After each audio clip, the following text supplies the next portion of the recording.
Hey guys, welcome to the Bill Barnwell Show. I am Bill Barnwell.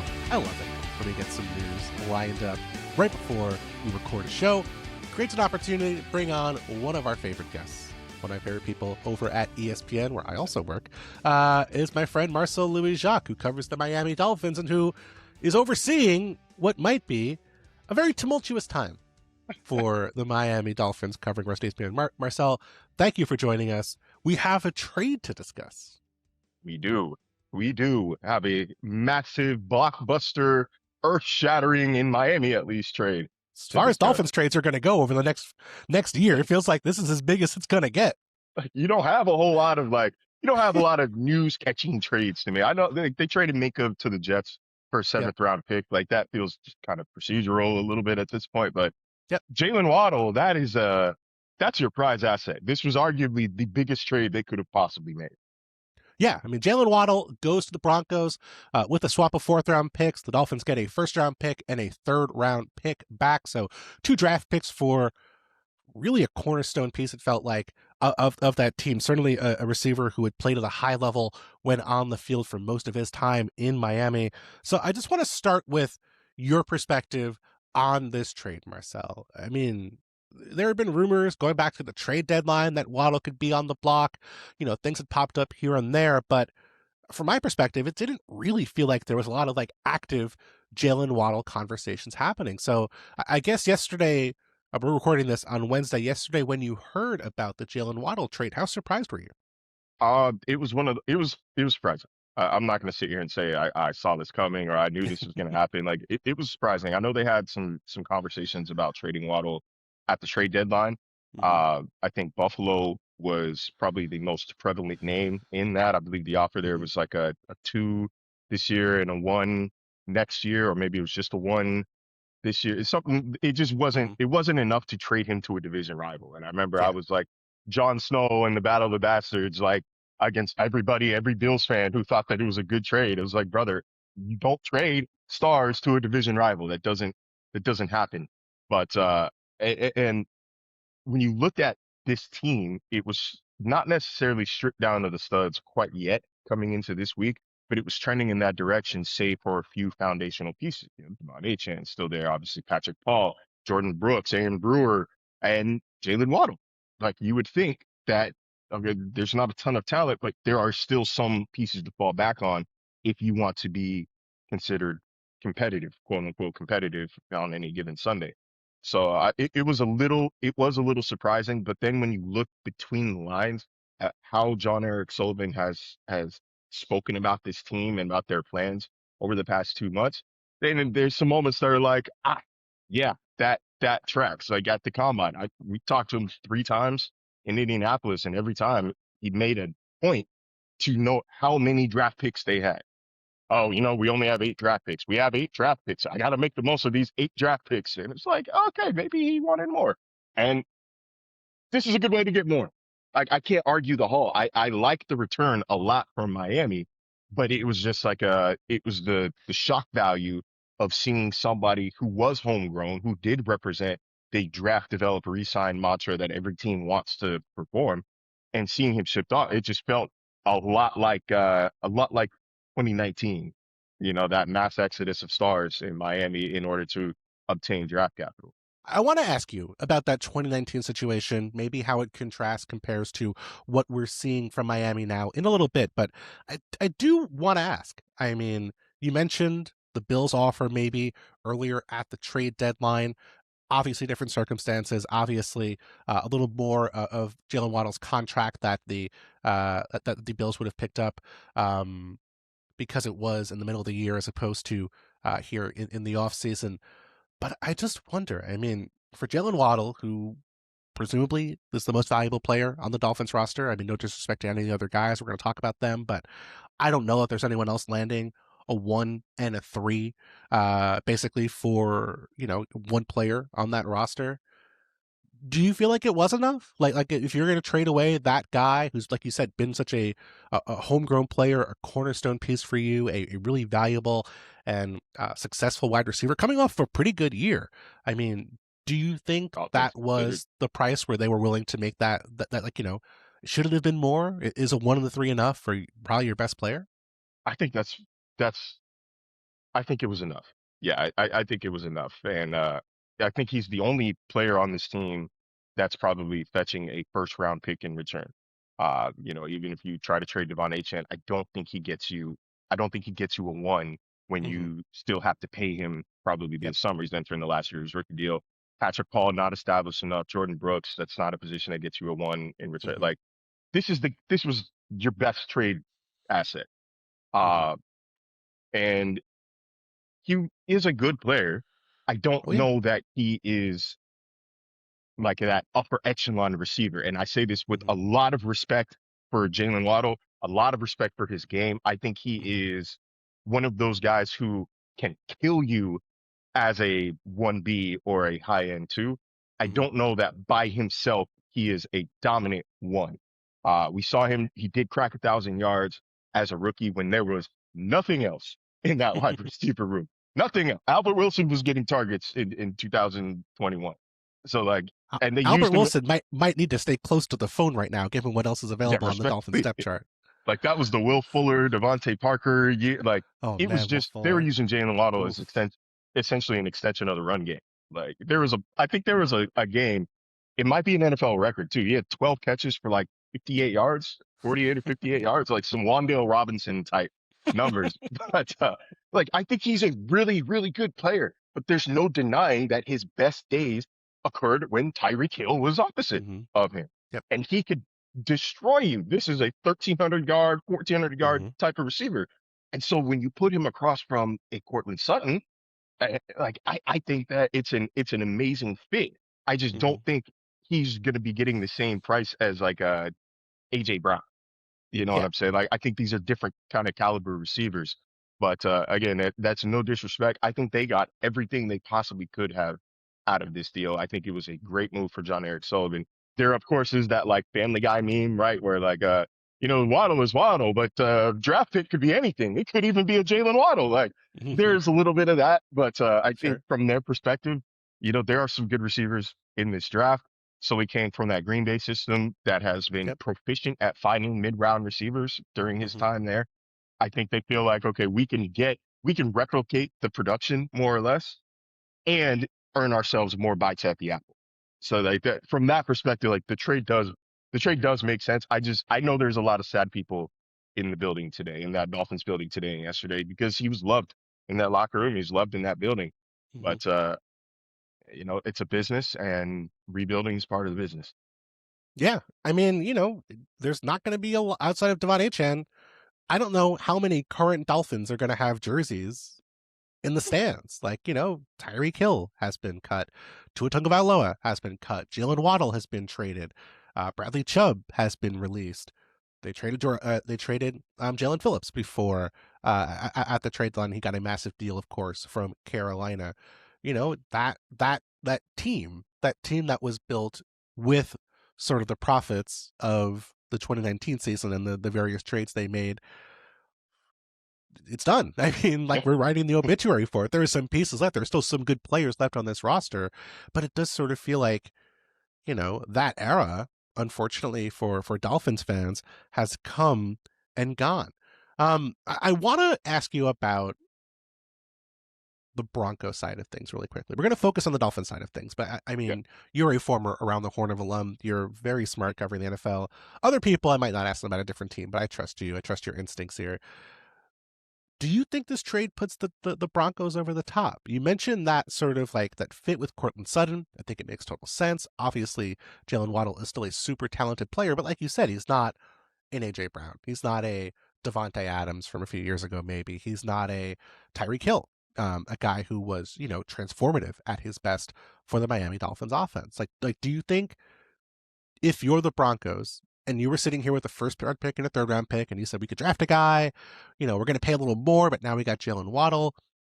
Do you think that's enough to, at the very least, keep them in the discussion as like legitimate Super Bowl contenders in 2026? I really like that word that you used, transformative.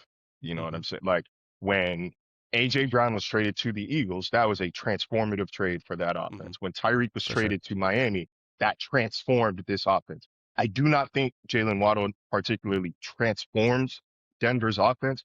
But I'll tell you what, it is a hell of a lot better option than Troy Franklin or Yep, from Marvin Mims. for Like sure. you got to the AFC title game throwing to Cortland Sutton and let's be honest, like wide receiver threes. Hmm. Threes and fours. Like these are complementary pieces. These shouldn't be focal points of your offense. Like Mims is a guy that can take the top off the defense, but you need somebody who's going to do that and work the intermediate parts and Hmm. can take like that's what Jaylen Waddle I think is bringing. I still think that Cortland Sutton is probably the best receiver on that team, but this Hmm. is like I've saying before that perfect situation for Jaylen Waddle where he's not the guy, but he can Hmm. be probably the best two in the NFL. There's Hmm. value in that. There's obviously money in that and people will trade barely like a lot of draft capital for Hmm. that. Uh, again, I think if we had to pick a side of like, did they pay too much? Did they not pay enough?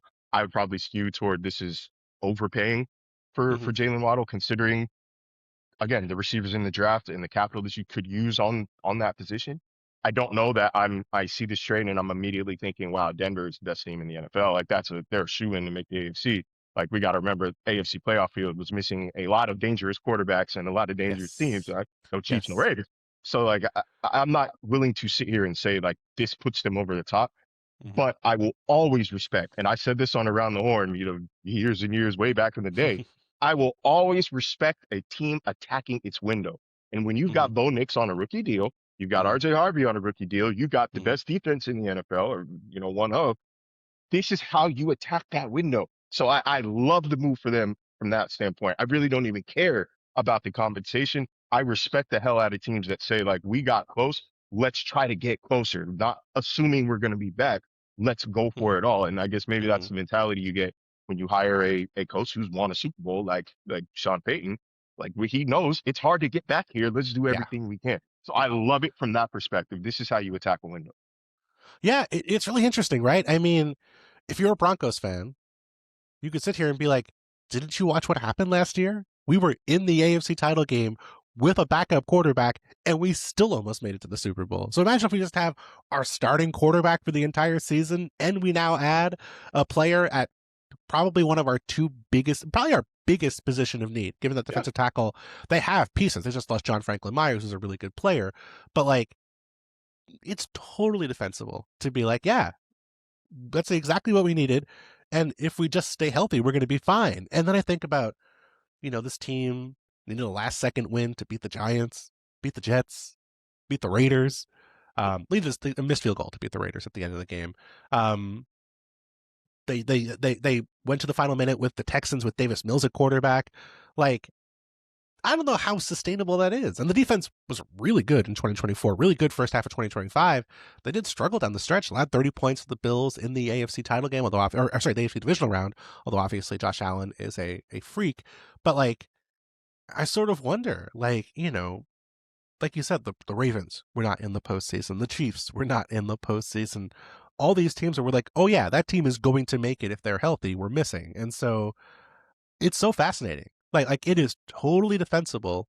And at the same time, I'm like, are they really as close as they think? I feel like no. No, like it's you make a good point. They make the AFC title game, and they had their backup. They had what was it, Stidham playing, Stidham, and yeah.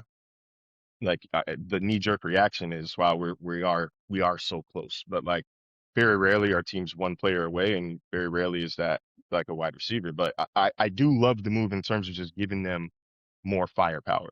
This gives For them more sure. firepower. Franklin, and I don't want to disrespect. Frankly, 700 yards or something like that, six, Sure. seven touchdowns He's last year. fine. Like that's a good year. Like imagine you're getting that caliber of a receiver now as your third option. Mm-hmm. Like that's beautiful. Now Bo Nix is not having to scramble and try to make magic happen or shut down field. Like you have a guy who can legitimately get open at all three levels of the field, and you still got your 50-50 god in Cortland Sutton. I Mm-hmm. like the move. But again, I think we're on the same page in that I'm not ready to just say like I'm not going to overreact and say this puts them over the top. This makes them they're the guys. They're the ones. Everybody's chasing Denver. I don't know about that. It'd be like Mm-hmm. year's not over, the offseason's not over. We still haven't had the draft. We don't know. We don't know enough yet to say this, but I still just I don't think so. I think that makes them very good and keeps them in Mm-hmm. the very good category. I'm not willing to say this makes them a Super Bowl or the AFC favorite. Hmm. Yeah, I agree. I will say one thing though. You said Bo Nix won't have to scramble or run around. Marcel, I that you could give him prime Jerry Rice and prime Randy Moss. I still think Bo Nix is scrambling around and running around. That's in that guy's bones. There's no way that dude is not scrambling around for 5 seconds before finding an open receiver. It's not like Bo Nix is, it worked enough to get them all the way to the AFC title game last year. So can't knock You it know, too much. those one score, but the one score wins, like that's not a sustainable model. Like, didn't I seem to remember a very famous season for a team in Big Blue that thrived on winning one score games, and they showed immediately how unsustainable that really was. I think they're a little better than the Giants, the Daniel Jones Yeah, Giants, but I yeah, hope I'm so. just it's a recent example of like that is a tough that is something it's relevant. It's a relevant stat that you have to account for. Mhm. Okay, so back to the Dolphins here, and back to what's going on with their situation and their roster. So Jaylen Waddle gets traded. My first instinct is put up the fire sale sign. I don't want to say the T word. We'll get to that maybe in a minute. But this idea of, well, if they're going to trade Jaylen Waddle, I know that they signed Malik Willis, but all their other free, so they signed Malik Willis. Greg Dulcich got $3 million, and then everyone else is $1.5 million or less. Like they signed like 20 dudes making the veteran minimum or close this year. They have a bunch of talented players on the final year of their contracts. Devon Achane, Jordan Brooks, Aaron Brewer, all in the final year of their deals. Those last two guys, by the way, first team All Pros for me last year. That's the level they were playing at. Do you think this is it? I know we've had reports this morning that Devon Achane is not available for trade. There are other players on this roster, other veterans. Zach Sealer comes to mind. They did trade Minka Fitzpatrick, although that felt more maybe like a cap decision as opposed to a talent decision. But Marcel, do you feel like this is the tip of the iceberg, or is this kind of a like selective?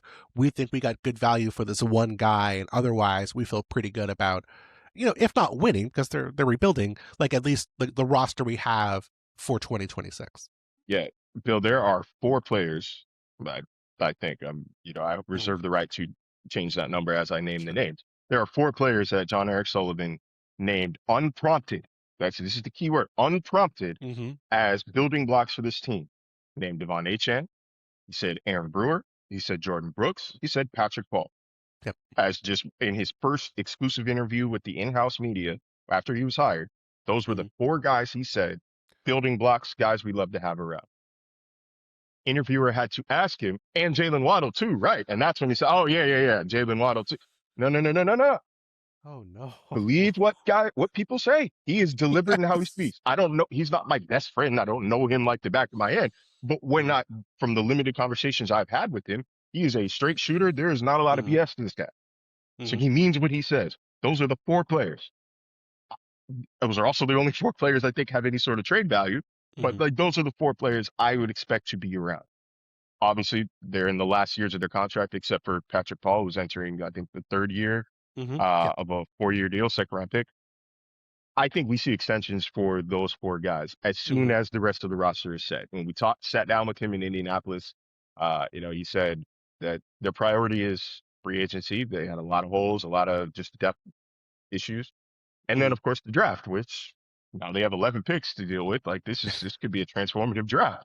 Yep.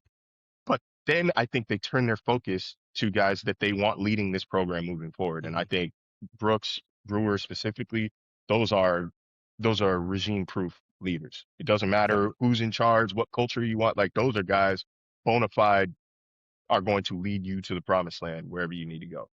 So Mm-hmm. I would expect those two to get deals done. HN, that's gonna be tricky just because running back contracts are always it seems like are never just so cut and dry, are never Mm-hmm. simple. But I do think that we see at least extension conversations for all three players this summer. I don't expect them to be traded. Adam made me a little nervous this morning with this post about Devon, but Adam's reporting that he's not available. They're telling teams Yeah. that he's not available.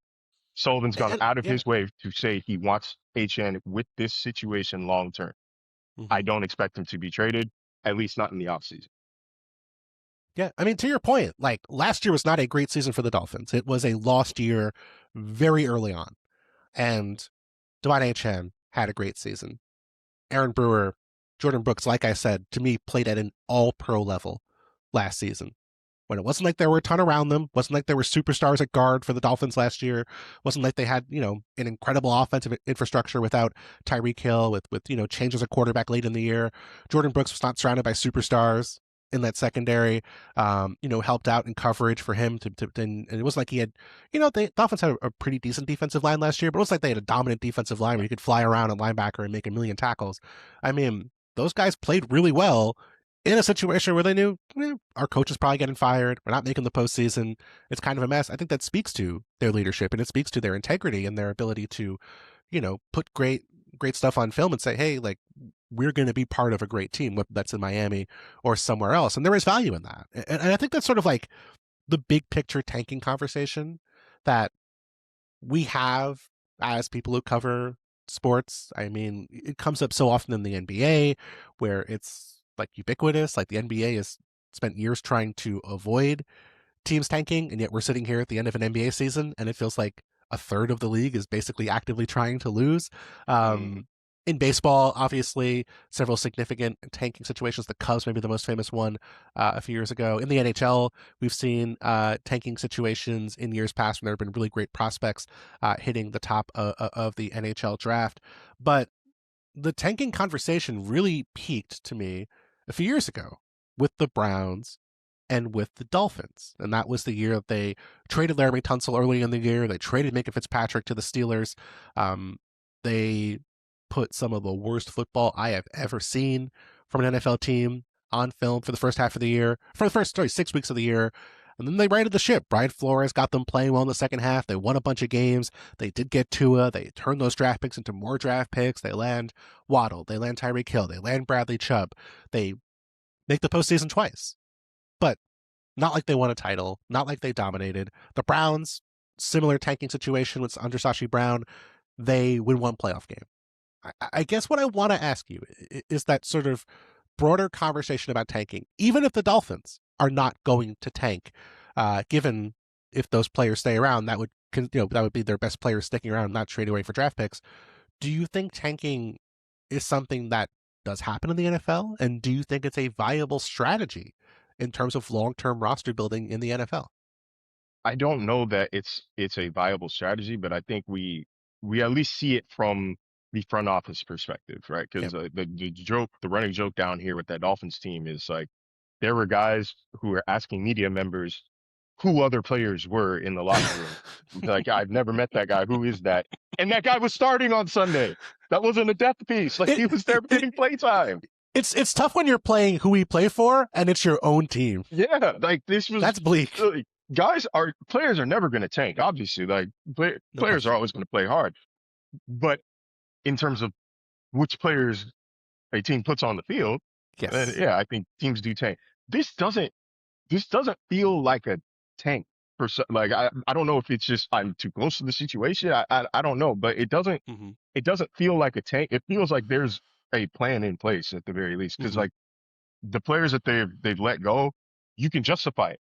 Like No Tyreek Hill, question. that was like $30 million cap hit this year. Like Hmm. Tua wasn't good anymore, and you're starting to clear that salary, that Hmm. contract off. Like Minka, salary reasons, Bradley Chubb, salary reasons. Yep. This isn't like 2019. They traded Laramie Tunzel. Like this is one of the Yep. best young left tackles in the game. Minka, Hmm. one of the best young safe defensive backs in the game. Like this is not. There was no rationale behind that. Is rationale here. This feels like a Hmm. rebuild more than like okay, we're trying to tank. If they were tanking, they would have tried to get more picks in the 27 first round Hmm. than this one. But yeah, I digress. I don't know how viable it is because you still have to hit on your picks, and it Yep. feels like teams that are willing to tank and are willing to sell out to tank tend to also make bad decisions in the draft.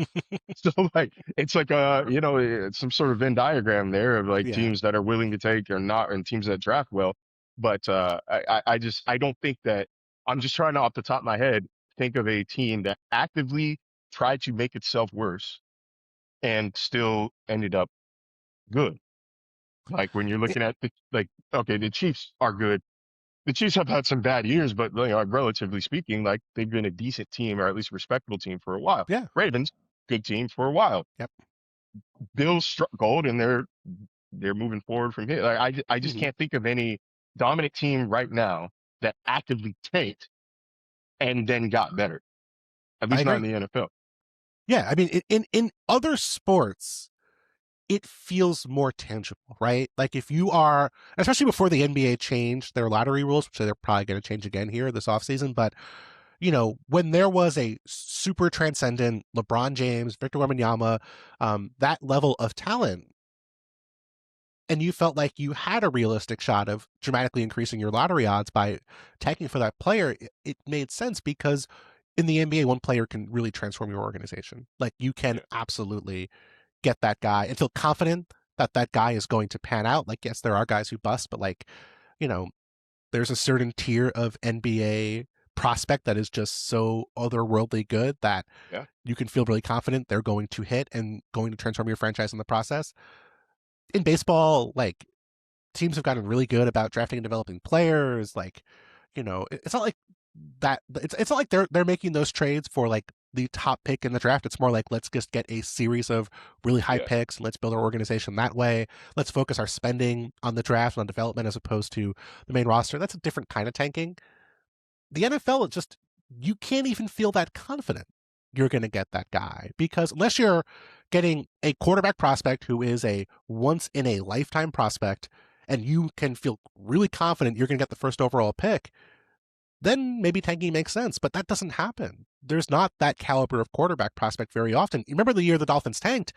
They didn't even get the first overall pick. And the guy they got, Tua, was not the prospect who they believed he was going to become. He still had some good seasons, but like it was not as if put it this way, if you could go back to 2019 and tell the Dolphins, hey, this is what Tua becomes, they're not tanking for Tua. They're not trading Laremy Tunsil and getting a bunch of draft picks and saying we're gonna try and lose. Like that does not make sense to me. So like if you're going to tank and you end up with like a pretty good left tackle or like even a Myles Garrett level edge rusher, like a Hall of Fame caliber edge rusher, we've seen what that's done for the Browns. That has not been enough. They did even with the first overall pick and getting to draft Baker Mayfield, they did not land their quarterback.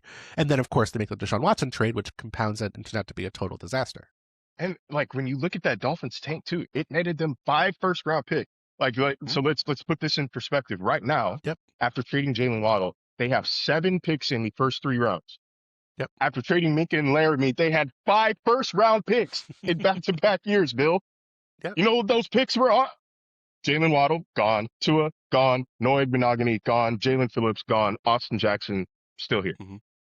So Yep. all that tanking and all that trading away for Austin Jackson, who again, I like and respect a lot as a player and Mm-hmm. as a person. This is not an anti-Austin Jackson sentiment, Yep. but that is not the caliber of player for a right tackle, for a converted right tackle, mind you. Yep. He played about 4 different positions before they landed him there. Mm-hmm. That's not the kind of player that you got your team for. So Right. like you said, it doesn't work. And I did think of one example, that 2020 draft, the Bengals getting Joe Burrow. Yep. He got tore his ACL as a rookie. Second year they're in the Super Bowl. All of a sudden it looked like, wow, that tanking that worked. But the Mm-hmm. problem is the Bengals are still the Bengals. The Bengals are Yeah. still super cheap in a bad organization. And a bad organization doesn't just become good because you get Mm-hmm. one good player. It starts from the Mm-hmm. top down, and they're inconsistent. They can be very Mm-hmm. good when they're healthy and clicking, but that's the most inconsistent, unpredictable team in the NFL right now, like Yep. high variance team in the NFL right now. So Mm-hmm. no, you're right. Tanking doesn't work. There's too many players on a given NFL roster. Obviously the 53 active and however many practice squad. Like there's a lot of guys in the locker room to try to make yourself worse. And if essentially say like, all right, we're gonna toss these known good players out, and hopefully we'll get new good players for less Mm-hmm. money. Like it's not an efficient strategy. It's a low probability strategy. Yeah. And I'll go back to the Waddle situation. And this to me was maybe the argument for why I would have argued to keep him. I think they got a reasonable price. I don't think it's crazy. I don't think it's completely out of line. But if there is anything you want to do as a rebuilding organization, not a tanking organization, but a rebuilding one, you want to have infrastructure for a young quarterback. So when you get that quarterback, he's all set. And I think that's the only thing that concerns me is Patrick Paul, um, Aaron Brewer. Those are guys who are going to be on this team when the next quarterback shows up. And we'll get to Yeah. Malik Willis in a second, who I feel awful for. But Devon Achane, hopefully going to be still playing at a high level in a couple of years when this next quarterback arrives. I felt like you could make the case that Jaylen Waddle would still have been young enough and still productive enough that he would have been a valuable piece for that quarterback. And trading him felt like, if you're willing to kind of infringe on that, if you're willing to kind of poke a hole in what that infrastructure looks like, that does concern me. But if it's the only trade they make, if they don't trade Devon Achane, if they don't trade Brewer, if they don't trade Patrick Paul, then it feels like, okay, we made a selective choice. And that feels better to me than broadly tanking the way the 2019 Dolphins did. I almost feel, and this is speculation, all right? Don't take Sure. me out of my word. I almost feel like one of two things. Maybe they were just absolutely blown away by the offer, which, Mm-hmm. like, I think it's a good offer. I think it's a good value back. I don't Sure. know that it's like a blow away. Oh my God. No, Like, I mean, like it's this the isn't, 30th pick in the first and the third yeah, rounds. this isn't 2 first-round picks for Jamal Adams. Like, this is two Right. first for even Sauce Gardner. Like, this isn't like, oh my God, let me accept this before they wake up. Yeah. Like, but like, I think it was good value. So I Mm-hmm. almost feel like maybe they didn't think he was the right cultural fit for them. And like Waddle is not a bad locker room guy. I want Mm-hmm. to be clear. He's not selfish. He's not a diva. He's a good team player. He's a hard worker. But maybe they just didn't believe, based on their research and their brief encounters, that this was a guy who would actively lead the wide receiver room. Mm-hmm. I'm not sure. And again, this is pure speculation. I'm Sure. not saying without a doubt that this is what happened. But when you're trying to rationalize this kind of trade, like that's I think it would almost be irresponsible not to consider that as a possibility. Because like Mm-hmm. you said, like it to have proper infrastructure in place, he's under team control. He's in the prime Sure. of his career. He's a good person. Like this isn't he wasn't actively asking out as far as I know.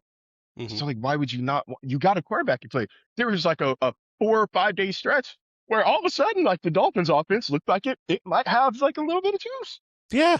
Like, yeah, everybody's talking about, wow, the read option with Malik Willis and Devon Achane, and now they got Jaylen Waddle, and they had a rookie at receiver. Like, Greg Dulcich, I think, is a very underrated tight end with the Yeah. ball in his hands. Like, number three, I'm trying to remember the exact number, top three, let's call it top three in receiving yards after the catch last season. Mm-hmm. And he only played in like 10 games. So, like, I think there was hope for this offense. It felt like, man, I don't know that the draft capital was necessarily worth losing that. So there Mm-hmm. has to be more to it. There has to be more to it. Yeah. I mean, maybe it could be that they don't think, I think his contract now is fine. It's frankly a very good deal given what's left Yeah, that's going to Denver. It's just not that much money for a legit, at the very least, low end number one, super high end number two wide receiver. I mean, the Broncos are getting a very friendly contract for the next couple of years, but maybe by the time that quarterback does come around, Jaylen Waddle is going to deserve another extension. He's going to want one. He's going to be closer to 30. This organization, the Packers' influence on this organization. You mentioned earlier that they found receivers in the middle rounds of the draft.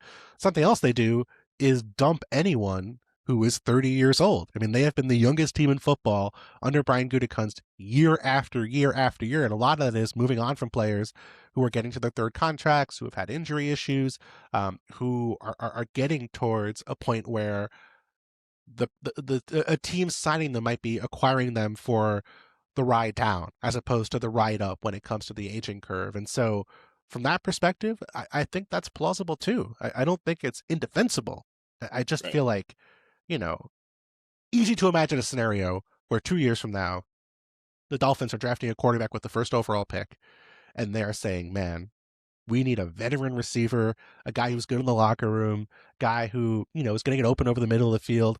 And man, you guys had one and you traded him. So that's what makes this a fun trade. Like to me, it's not like a obvious, like you said, 2 first-round picks for Jamal Adams. Like, yeah, you have to take Like, that 10 times wow, out of shut 10. it down. Like, I'm not even Yes. consulting with Yeah. anybody else over this. This is, Yes.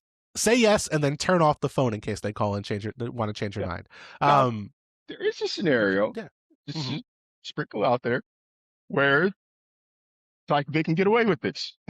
And that's Sure. if they don't land the number one overall pick next year. They're bad enough to be in the top, Mhm. let's say five-ish, Yeah. five. Malik Willis shows promise. And there's a guy who wears number 4 for Ohio State that's on the board. Yes. Yeah. Who's from Miami, who's, you know, would be interested in coming back and playing for his hometown team. If all of a sudden, if somehow you can luck into getting Jeremiah Smith, Hmm. then okay, all is forgiven, all is forgotten. But like, there's no way that's the plan because that's almost like giving Nico Harrison credit for drafting Cooper Flag and trading Luka Doncic. Like, no, you didn't plan for that. Like, don't take credit for that. I know we're getting way off track here.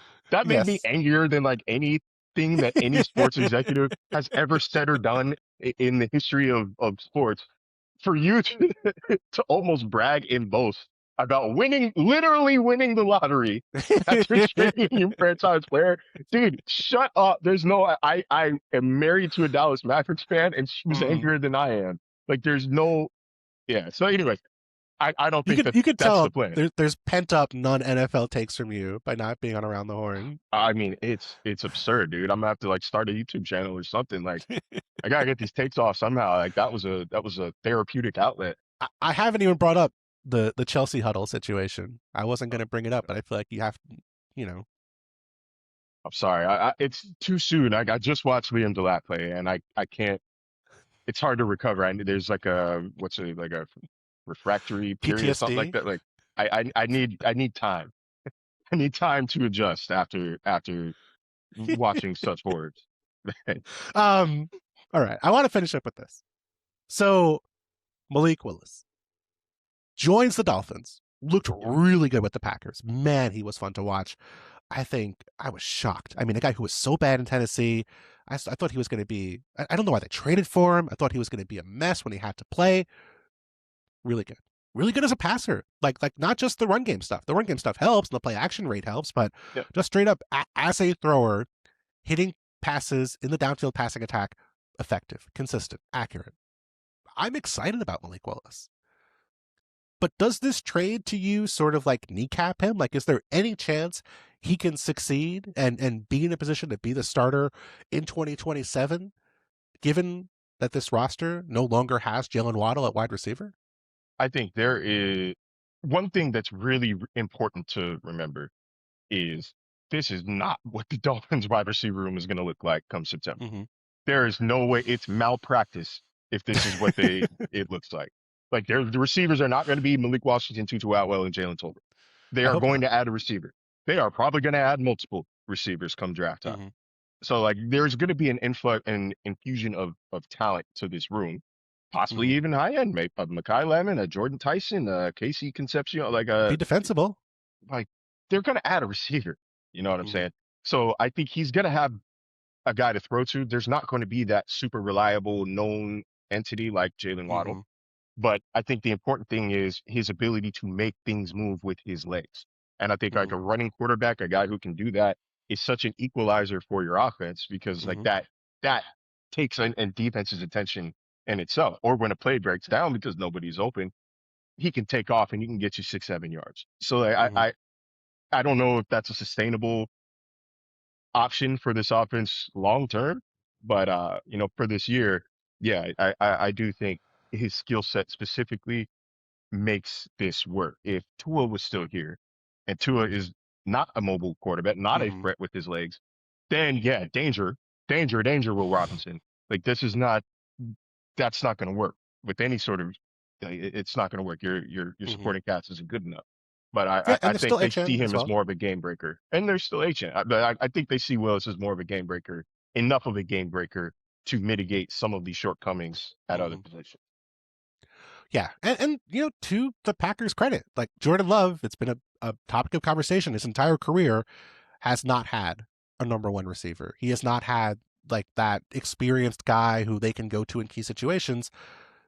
Could argue would have been nice if they had one maybe in some spots, but the Packers have been a very effective offense with Romeo Dobbs, with Christian Watson, with Tucker Kraft, with Luke Musgrave, with a wide range of young players on rookie contracts who on any given week, Jaden Reed, on any given week, they can be a number one receiver. So that's a model that's not impossible. If they get Jeremiah Smith, like you said, you'd rather have that than not have, you'd rather have a stud than not have a stud. But there are different ways to build. And so I think it's at this point, like, kind of have to give the Dolphins an incomplete, kind of to see what else they do this offseason and what else their plans are, if they do commit to, re-signing some of those guys and keeping infrastructure. But it's going to be a really interesting situation. I mean, it is a team that is in transition. The Waddle trade is kind of just affirming, hey, it's going to be a step backwards before a step forwards, but really interesting offseason ahead for the Miami Dolphins. Marcel, haven't started the YouTube yet. I'm waiting to subscribe. I will smash that like button, smash the subscribe button when you do. But until then, where can people check out your thoughts on the Dolphins and the rest of the sporting universe? Well, I've recently become aware or re-aware of how bot infested X is. I am on X at Marcel_LJ. I don't use it as much Mm-hmm. anymore, but I am there. That's where you're gonna get my news. If you're on Threads at Marcel ESPN, one word, a Mm-hmm. little more conversational, a little wider range of topics, and a lot better ratio of human interaction to bot interaction. Or if you just don't like me and want to read my work, period, by itself, the ESPN Miami Dolphins team page. So you're going to get all updates. We got a live free agent tracker, any blog, feature stories I do are going to end up right there. So that's my holy trinity. Marcel, thank you so much. Of course, man. Thanks for having me. Always a pleasure.